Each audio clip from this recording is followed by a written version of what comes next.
जय हिंद दोस्तों, कैसे हैं आप सभी प्यारे भक्तों को जय माता दी।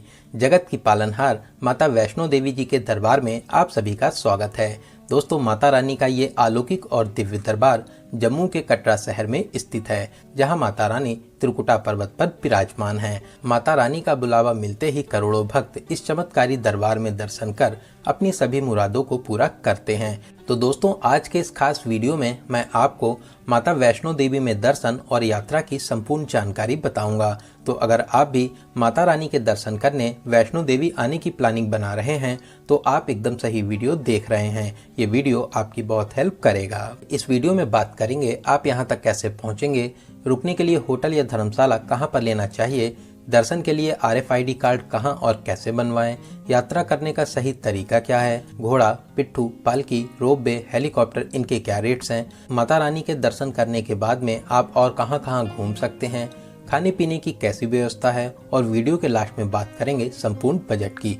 तो वैष्णो देवी यात्रा की A to Z complete information के लिए वीडियो को एक बार पूरा जरूर देखें। तो चलिए माता रानी का नाम लेके शुरू करते हैं आज की इस पावन यात्रा को। दोस्तों, कमेंट बॉक्स में जय माता दी जरूर लिखें। दोस्तों, अगर आपको वीडियो की जानकारी हेल्पफुल लगे तो वीडियो को लाइक जरूर करें। साथ ही साथ अगर अभी तक आप हमारी फैमिली यात्रा मित्र से नहीं जुड़े हैं तो प्लीज़ चैनल को सब्सक्राइब जरूर करें। साथ ही साथ बेल आइकन प्रेस करने के बाद में ऑल नोटिफिकेशन जरूर क्लिक करें। तो चलिए बिना किसी देरी के वीडियो में आगे बढ़ते हैं और एकदम शुरू से शुरू करते हैं और जानते हैं आप यहाँ तक कैसे पहुँचेंगे। बात करें ट्रेन की तो आपको आना होगा जम्मू। यहाँ पर वेल कनेक्टेड रेलवे स्टेशन है। जम्मू रेलवे स्टेशन के बाहर ही बस स्टैंड और टैक्सी स्टैंड बने हुए हैं, जहाँ से आपको कटरा के लिए हर 10 मिनट में बसेस मिल जाएंगी। जम्मू से कटरा की दूरी लगभग 52 किलोमीटर की है। ऑर्डनरी बस में आपसे 80 रुपये का चार्ज लेते हैं, नॉन स्टॉप ऑर्डनरी बस में 100 रुपये, सेमी डिलक्स AC बस में 120 रुपये और डिलक्स AC बस में आपसे 150 रुपये का चार्ज करते हैं। वहीं प्राइवेट टैक्सी वाले इस दूरी के लिए 1500 से 2000 रुपये का चार्ज करते हैं। इसके अलावा कटरा में भी माता वैष्णो देवी कटरा रेलवे स्टेशन बना हुआ है। कुछ train direct Katra railway station तक भी आती हैं। तो चलिए बहुत ही शानदार सफर पूरा करते हुए, बहुत सी सुरंगों और पहाड़ी रास्तों को पार करते हुए 1 से 1.5 घंटे में अब हम लोग पहुंच चुके हैं कटरा। सामने ही आपको माता रानी का प्यारा सा पर्वत दिखाई दे जाएगा, जिसको देखकर आपको बहुत ही सुकून मिलेगा। तो चलिए अब हम लोग बात करते हैं यहाँ पर रुकने के लिए होटल या धर्मशाला कहाँ पर लेना चाहिए। दोस्तों, कटरा में फुवारा चौक मेन सेंटर पॉइंट है। यहीं पर बस स्टैंड और टैक्सी स्टैंड बने हुए हैं। साथ ही कटरा की मेन मार्केट भी सामने है। आप फुवारा चौक के 100 से 200 मीटर रेंज में कहीं पर भी होटल ले सकते हैं।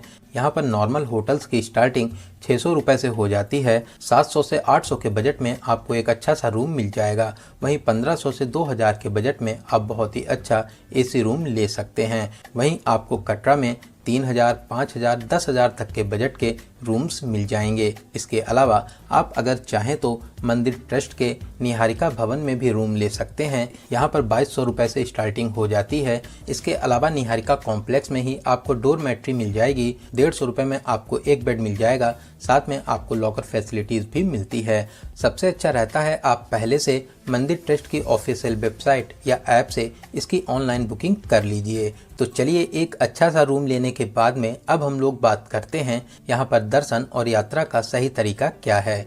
दोस्तों, माता रानी का ये अलौकिक मंदिर कटरा से लगभग 13 किलोमीटर दूर ऊपर त्रिकुटा पर्वत पर स्थित है। यात्रा और चढ़ाई करने से पहले आपको RFID कार्ड बनवाना होता है, जो चेक पोस्ट पर चेक किया जाता है। आप इस RFID कार्ड को Jammu railway station, Katra railway station, Katra bus stand के पास में या ताराकोट मार्ग पर भी बनवा सकते हैं। आपके पास में आधार कार्ड होना चाहिए और ये सभी को बनवाना जरूरी होता है और ये फ्री में बनता है। तो चलिए अब हम लोग बात करते हैं यात्रा और चढ़ाई की। दोस्तों, माता रानी के भवन तक पहुंचने के लिए 2 प्रमुख मार्ग हैं, एक पुराना बाणगंगा मार्ग और दूसरा नया ताराकोट मार्ग। सबसे पहले हम लोग बात करेंगे बाणगंगा मार्ग की। आप कटरा से ऑटो या पैदल यात्रा करते हुए बाणगंगा चेक पोस्ट के पास में आ जाइए। सामने ही आप बाणगंगा चेक पोस्ट देख रहे हैं। दोस्तों, यहाँ पर आपका सारा सामान और RFID कार्ड चेक किया जाता है। फिर उसके बाद में आप बाणगंगा मार्ग पर आ जाएंगे। दोस्तों अगर आप पैदल चढ़ाई करने में असमर्थ हैं तो आप यहाँ पर घोड़ा, पिट्ठू और पालकी के माध्यम से भी जा सकते हैं। यहाँ पर प्रीपेड काउंटर बने हुए हैं, आप लोग इन्हीं काउंटर से बुकिंग करें। सभी रेट्स बोर्ड पर लिखे हुए हैं। इन सभी के रेट्स की बात करें तो घोड़े वाले बाणगंगा से अर्धकुमारी तक 500 रुपये और बाणगंगा से भवन तक के लिए 1100 रुपये का चार्ज करते हैं। पालकी वाले बाणगंगा से अर्धकुमारी तक 100 किलो तक के वजन के लिए 1500 रुपये और 100 से ऊपर वजन के लिए 1900 रुपये का चार्ज करते हैं। बाणगंगा मार्ग से भवन तक के लिए 100 किलो वजन तक के लिए 3450 रुपये और इससे ऊपर के वजन के लिए 4300 रुपये का चार्ज करते हैं। पिट्ठू के रेट की बात करें, जिसे वॉकर या ट्रॉली भी कहते हैं, बाणगंगा से अर्धकुमारी के लिए 250 रुपये और बाणगंगा से भवन तक के लिए 550 रुपये का चार्ज करते हैं। यात्रा करते हुए मात्र आप 500 मीटर आगे बढ़ेंगे, यहीं पर गुलशन कुमार जी का भंडारा है। आप भंडारे में प्रसाद स्वरूप भोजन ग्रहण कर सकते हैं।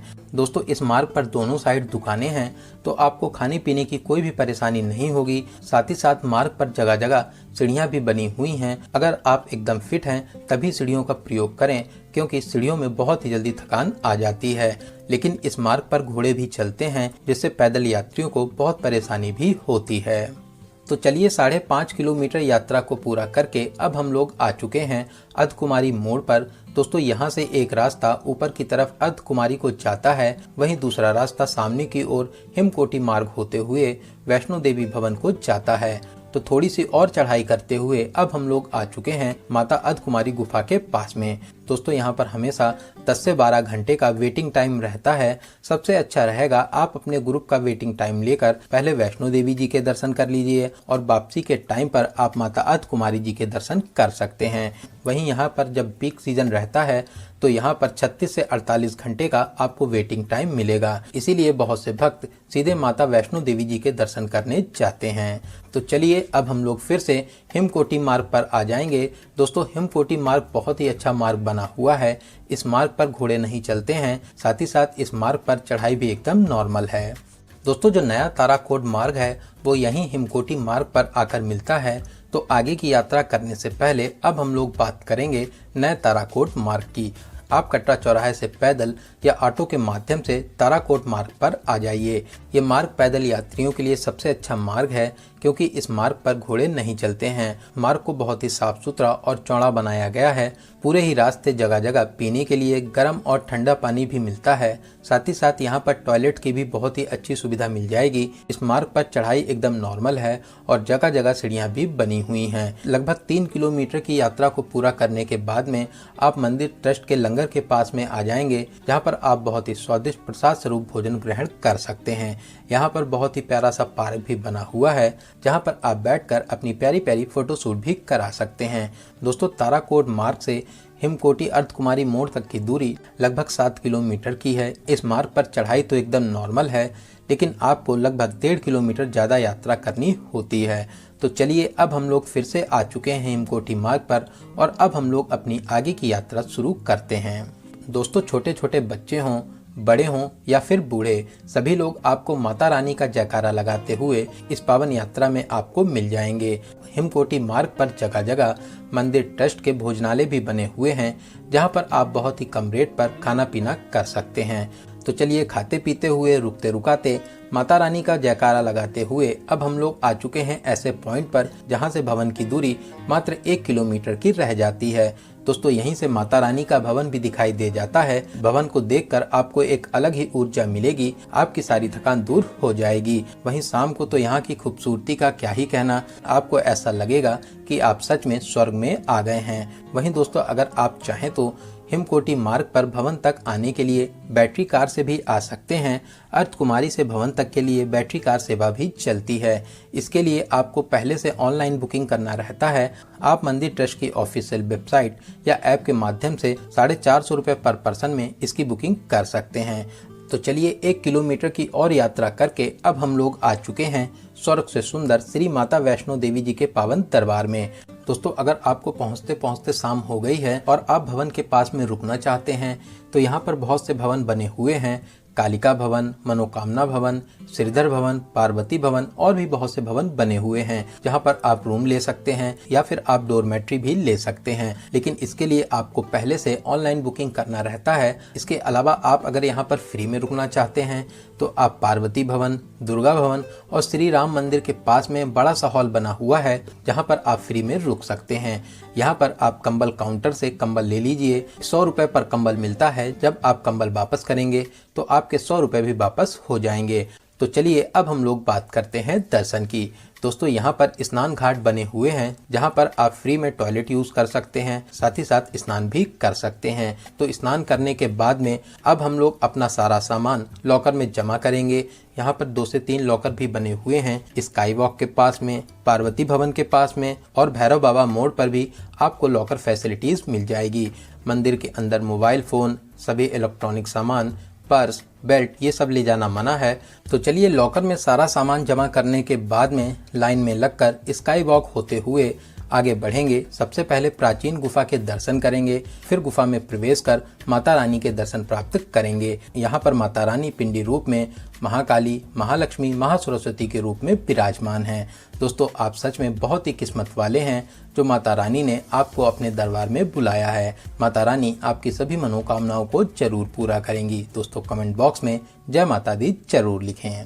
दोस्तों भवन से निकलने के बाद में आप श्री राम मंदिर में दर्शन कर सकते हैं, हनुमान जी के दर्शन कर सकते हैं। फिर आप लगभग 100 सीढ़ियां नीचे उतरकर महादेव जी के दर्शन जरूर करें। महादेव दिव्य रूप में गुफा में विराजमान हैं। दोस्तों मंदिर की टाइमिंग की बात करें, ऐसे तो 24 घंटे मंदिर खुला रहता है। सुबह 5:30 से 7 बजे तक और शाम को 6 बजे से 8 बजे तक आरती का टाइम होता है। इस टाइम पर नॉर्मल दर्शन बंद रहते हैं। जो भी भक्त अटका आरती में शामिल होना चाहते हैं वो पहले से ऑनलाइन बुकिंग करके इसमें शामिल हो सकते हैं।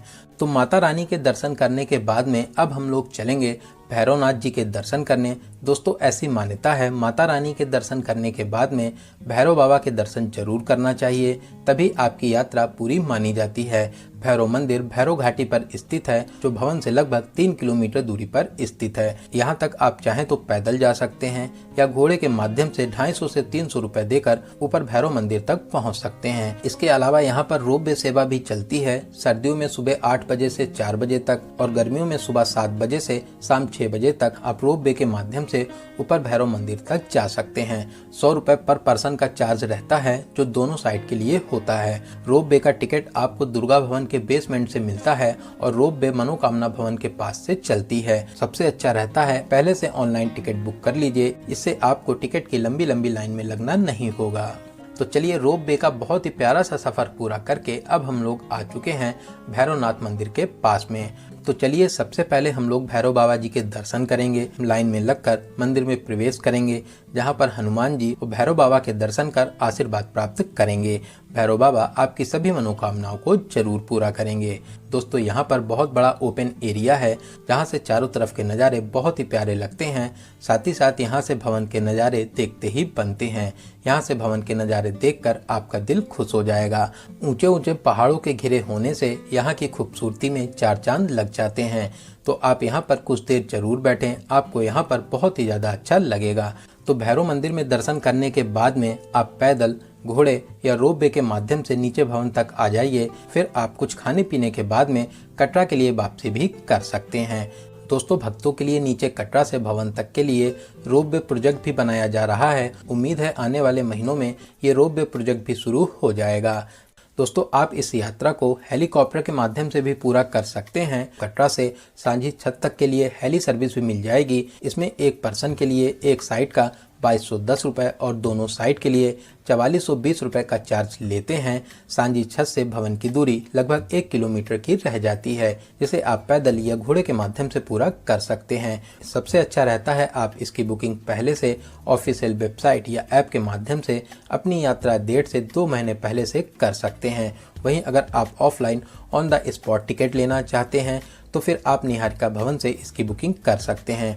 अगर नॉर्मल भीड़ है तो आप सुबह लाइन में लग जाइए, दोपहर या शाम तक आपको हेलीकॉप्टर के टिकट्स मिल जाएंगे। वहीं ज़्यादा भीड़ भाड़ होने पर टिकट मिलना मुश्किल हो जाता है। तो चलिए दोस्तों, अब हम लोग बात करते हैं सबसे जरूरी क्वेश्चन बजट की। कितने बजट में आप इस पावन यात्रा को पूरा कर लेंगे।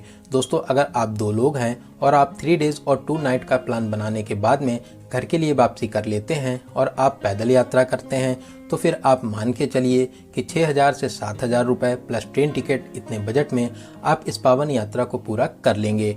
दोस्तों, माता रानी के दर्शन करने के बाद में मैक्सिमम लोग पटनी टॉप और शिव कोड़ी की यात्रा भी करते हैं। रास्ते में और भी बहुत से प्रमुख मंदिर हैं, जैसे 9 देवी मंदिर, घनसर बाबा मंदिर, जित्तो बाबा मंदिर और भी बहुत से पॉइंट्स हैं जिनको लोग कवर करते हैं। तो अगर आप पटनी टॉप, शिवकोड़ी और आसपास के मंदिरों के वीडियो देखना चाहते हैं तो डिस्क्रिप्शन बॉक्स में आपको लिंक मिल जाएगी, आप उन वीडियोस को भी जरूर देखें। तो दोस्तों, यहाँ पर मैंने आपको माता वैष्णो देवी जी की यात्रा से रिलेटेड हर एक छोटी बड़ी जानकारी को बहुत ही अच्छे और सही से देने की पूरी कोशिश की है। अगर फिर भी आपके कोई क्वेश्चन रह जाते हैं तो आप कमेंट के माध्यम से पूछ सकते हैं। दोस्तों, आपको ये वीडियो कैसा लगा और आप इस वीडियो को कहाँ से देख रहे हैं, कमेंट बॉक्स में ज़रूर बताइएगा। तो चलिए दोस्तों, अब मिलते हैं किसी ऐसे ही इन्फॉर्मेटिव वीडियोस में। तब तक आप अपना और अपने परिवार का बहुत ज़्यादा ख्याल रखें। आपकी यात्रा सफल, सुगम और मंगलमय हो। जय हिंद, जय भारत, जय माता दी।